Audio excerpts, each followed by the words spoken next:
সবাইকে আসসালামু আলাইকুম। প্রিয় দর্শক, কেমন আছেন? আশা করি অনেক অনেক ভালো। স্বাগতম জানাচ্ছি আজকের পর্বে সবজি, ডাল, ডিম দিয়ে অসাধারণ একটি রেসিপি আপনাদের সাথে শেয়ার করব।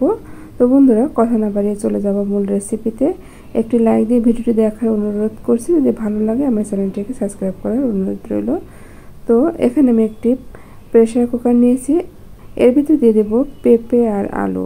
আমি এই রেসিপিটি পেঁপে আর আলু দিয়ে করছি। আপনারা চাইলে অন্য কোনো সবজি দিয়ে করতে পারেন, তবে পেঁপে আর আলু দিয়ে করলে বেশি সুস্বাদু হয়। তো আমি এভাবে কেটে ধুয়ে পরিষ্কার করে নিয়েছি। এখন আমি সেটা রান্নার কাজে ব্যবহার করব।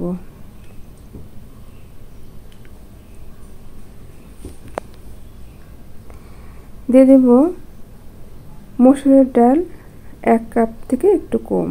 এটা আমি আগে থেকে ভিজিয়ে রেখেছিলাম, তারপরে ধুয়ে নিয়েছি। এরপর দিয়ে দেব রসুন কুচি, দিয়ে দেব পেঁয়াজ কুচি আর কাঁচামরিচ ফালি। তো ঝালটা অবশ্যই আপনারা আপনাদের পছন্দ মতো দিবেন, কম খেলে কম দিবেন, বেশি খেলে বেশি।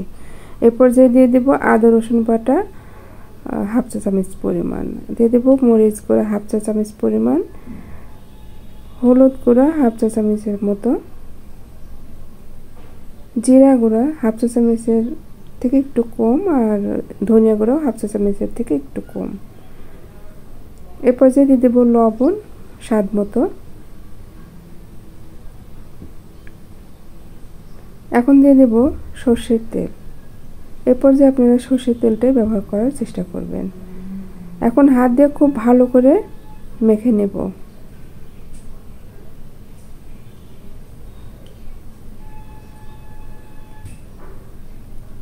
তো মাখানো হয়ে গিয়েছে। এখন আমি পানি দিয়ে দেব। আমি এই মগের 1.5 মগ পানি ব্যবহার করছি।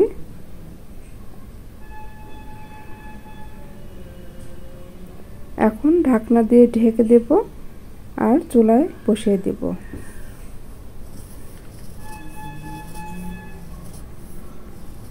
তো চুলায় বসিয়ে দিয়েছি। চুলাটা অন করে আমি 2 থেকে 3টা শীষ দেব, তাতে কিন্তু সবজি আর ডালগুলো সিদ্ধ হয়ে যাবে। এখানে আমি 2টা ডিম আগে থেকে ভেঙে রেখেছি। এখন যা করতে হবে, এর ভিতরে আমি সামান্য লবণ, হলুদ আর মরিচের গুঁড়া দেব 1 চিমটি পরিমাণ করে।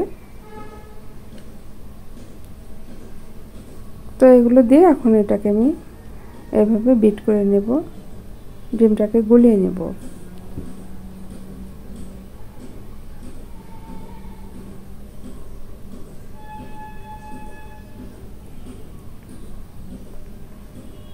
তো এদিকে আমার সবজিটা রান্না করা হয়ে গেছে। এখন আমি চুলাটা অফ করে দিয়ে এটা নামিয়ে নেব।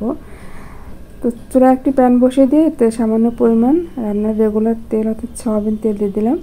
আর এখন আমি ডিমটাকে ভেজে নেব।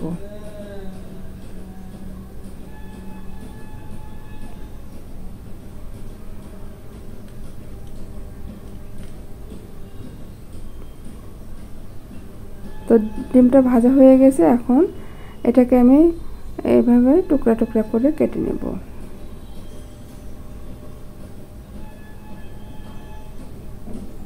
তো এটাকে এখন আমি সাইড করে রেখে দেব। চুলায় আরেকটা প্যান বসিয়ে দিয়ে এলাম। তারপরে এর ভিতর দিয়ে দিলাম রান্নার রেগুলার তেল। এবার দিয়ে দিব একটা তেজপাতা, 3টা শুকনো মরিচ। এরপর দিয়ে দেব হচ্ছে পাঁচফোড়ন। এই পাঁচফোড়নটা দেওয়ার কারণে তরকারির স্বাদটা কিন্তু অনেক হারে বেড়ে যাবে। দিয়ে দেব রসুন কুচি আর পেঁয়াজ কুচি।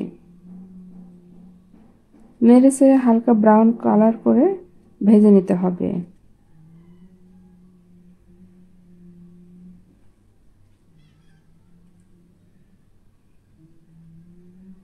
এরকম ভাজা হলে তারপরে আমি যে ডিমটা ভেজে রেখেছিলাম সে ডিমগুলো দিয়ে নিলাম।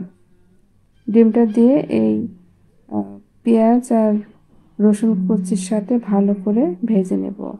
একটু ধনিয়া পাতা দিয়ে নিলাম।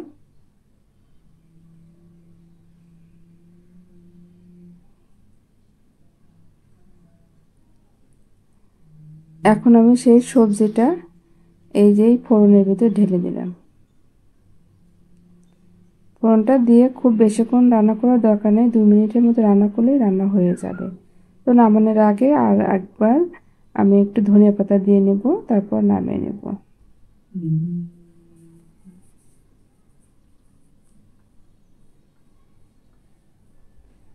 তো বন্ধুরা, এই রান্নাটা তৈরি করা কিন্তু খুবই সহজ।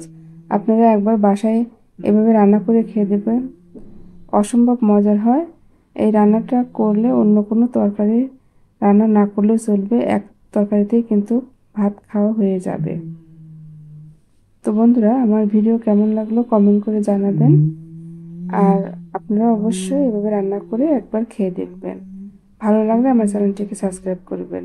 আজকের মতো এখানেই বিদায় নিচ্ছি, চলে আসবো আবার নতুন করে রেসিপি নিয়ে। আপনাদের জন্য অনেক অনেক দোয়া আর ভালোবাসা রইল, আমার জন্য দোয়া করবেন। ভালো থাকবেন, সুস্থ থাকবেন। আল্লাহ হাফেজ।